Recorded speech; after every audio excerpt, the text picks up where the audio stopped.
Ini mengenai arus balik Lebaran, pemirsa kita segera bergabung dengan Andre Hosana yang saat ini berada di Pelabuhan Merak, Banten. Kemudian ada juga rekan Calvin Simatuhar dari Gerbang Tol Cikarang Utama serta Teresia Silalahi dari Bandara Soekarno-Hatta. Kita ke Andrea terlebih dulu. Andrea, seperti apa pantauan arus balik Lebaran di Pelabuhan Merak, Banten? Andrea. Ya, selamat siang Agung dan juga pemirsa BTV. Memang menjelang akhir dari mudik Lebaran ini, sampai saat ini masih kami pantau bahwa keadaan atau suasana di Pelabuhan Merak ini masih cenderung landai, di mana memang diprediksi oleh pihak ASDP bahwa gelombang pertama ini akan terjadi pada tanggal 24 Mei hingga 24 April maksud kami hingga 25 April 2023. Namun secara spesifik tidak kami temukan adanya kepadatan kemarin. Memang kepadatan ini baru ada apabila ada kapal yang bersender di dermaga, namun kepadatan itu pun juga dengan mudah kemudian terurai sehingga tidak memunculkan adanya kemacetan seperti itu. Kemudian untuk gelombang yang kedua, ini diprediksi akan terjadi pada tanggal 29, 30 April hingga 1 Mei 2023 mendatang di Pelabuhan Merak. Kemudian kalau kami lihat saat ini ketika ada kapal yang bersandar, ini mayoritas kendaraan yang turun adalah kendaraan roda 4. Kemudian diprediksi pada hari ini terdapat 123.000 penumpang yang akan melakukan penyeberangan dari Sumatera ke Jawa. Sementara ada peningkatan juga untuk volume kendaraan yang melakukan penyeberangan dari Sumatera ke Jawa. Ini sekitar 28.000 unit kendaraan yang akan melakukan penyeberangan dari Sumatera ke Jawa. Jumlah ini pun meningkat dibandingkan dengan sehari sebelumnya, di mana hanya ada 18.000 unit kendaraan yang melakukan penyeberangan. Selain itu, Agung, dihimbau juga kepada para penumpang yang akan melakukan penyeberangan dari Sumatera ke Jawa agar tidak terjadi penumpukan atau kemacetan. Ini dihimbau agar dapat membeli tiket H-1 sebelum keberangkatan, dan juga dari pihak ASDP ini menghimbau agar masyarakat memperhatikan aturan mengenai kendaraan, di mana untuk tanggal 24 hingga tanggal 30 April 2023 untuk kendaraan roda 4, roda 2, pejalan kaki dan juga bus ini dapat melakukan penyeberangan dari Sumatera ke Jawa melalui Pelabuhan Bakauheni ke Pelabuhan Merak. Sementara untuk kendaraan truk volume 6 hingga 9 ini dapat melakukan penyeberangan dari Pelabuhan Panjang ke Pelabuhan Indah Kiat. Kembali ke studio. Baik, di Merak sudah ada 28.000 kendaraan kurang lebih yang menyeberang kembali ke wilayah Jawa. Kalau begitu bagaimana dengan kondisi arus lalu lintas di gerbang tol Cikarang Utama? Ada Calvin Simatuhar. Calvin, seperti apa situasi arus balik di pintu tol Cikarang Utama siang ini, Calvin?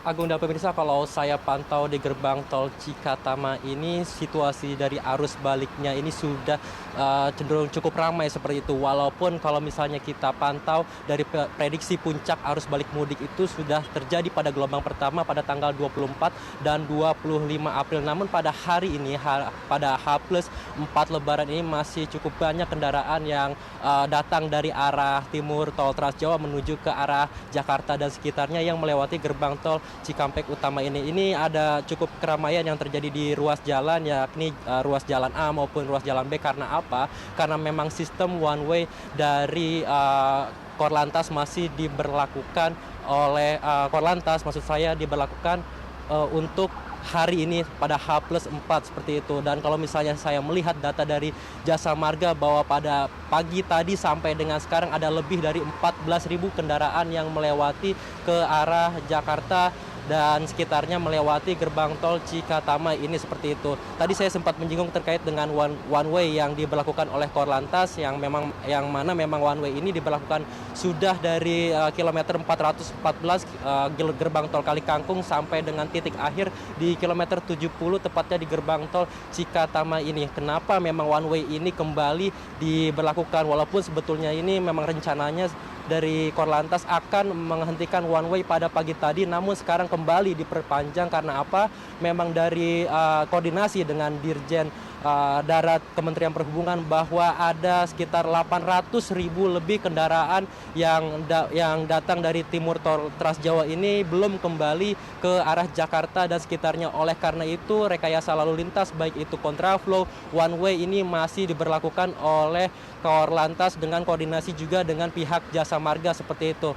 Untuk perpanjangan ini memang dilakukan pada tanggal 26, 27, dan 28. Artinya apa? Ini kalau saya perhatikan berarti akan ada atau sedang ada 3 gelombang daripada arus balik mudik lebaran, di mana gelombang pertama itu terjadi pada tanggal 24 dan 25 kemarin, dan sekarang ada gelombang lanjutan pada tanggal 26 sampai dengan 28, dan nantinya juga ada gelombang penutup pada tanggal 29 sampai dengan 2 Mei mendatang seperti itu. Dan mengapa memang adanya daripada pemudik yang banyak belum kembali ke Jakarta maupun sekitarnya seperti itu, karena memang ini dari Jasa Marga maupun Kapolri bahkan sudah mengatakan bahwa ini tak terlepas dari adanya imbauan dari pemerintah untuk pemudik untuk menunda lebih dulu daripada untuk kembali ke Jakarta dan sekitarnya agar tidak terlalu menumpuk pada puncak arus balik mudik pertama.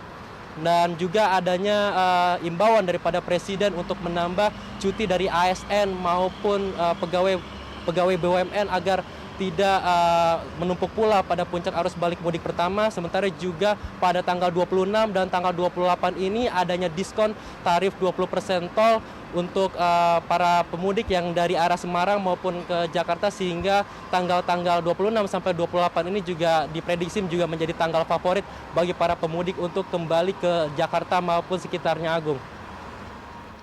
Baik, Kelvin, terima kasih. Kita ke Bandara Soekarno-Hatta bersama Teresia Silalahi. Tere, kapan puncak arus balik dari Bandara Soekarno-Hatta diprediksi akan terjadi? Tere. Ya, Agung dan juga pemirsa, saat ini saya sedang berada di Bandara Soekarno-Hatta, di mana memang ratusan ribu pemudik sudah memadati Bandara Soekarno-Hatta. Dan memang sudah terjadi kenaikan penumpang 25% yang berbeda dari satu hari yang lalu. Dan pada hari ini sudah terlihat cukup padat.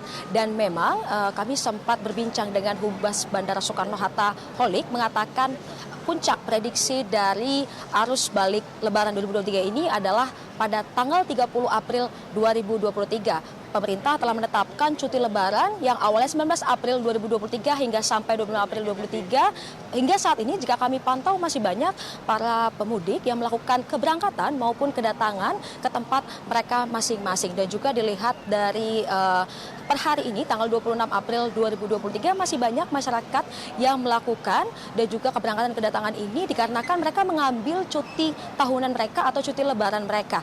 Dan juga traffic dari armada yang berada di Bandara Soekarno-Hatta ini dari H-1 Lebaran hingga saat ini sudah terjadi kenaikan sebanyak 5%, yang dimana awalnya pada hari umum biasanya hanya 1.000 penerbangan saja, tetapi khusus Lebaran ini mengalami cukup signifikan pada perharinya 1.200 penerbangan. Dan Holik sendiri mengatakan, Humas dari Bandara Soekarno-Hatta mengatakan bahwa penerbangan ini akan terus diantisipasi untuk tidak ada delay dan juga tidak ada penumpukan pada bagasi penumpang. Dan juga menurut informasi, karena memang dengan adanya puncak arus mudik ini per tanggal 26 April ini dihimbau para masyarakat untuk melakukan arus mudik pada tanggal 30 April 2023. Dan memang kita akan terus menunggu bagaimana update dari Lebaran 2023 ini. Dan memang tadi Humas dari Bandara Soekarno-Hatta mengatakan bahwa prediksi dari puncak arus mudik yang berada di Bandara Soekarno-Hatta ini akan terjadi pada tanggal 30 April 2023. Ya, Agung.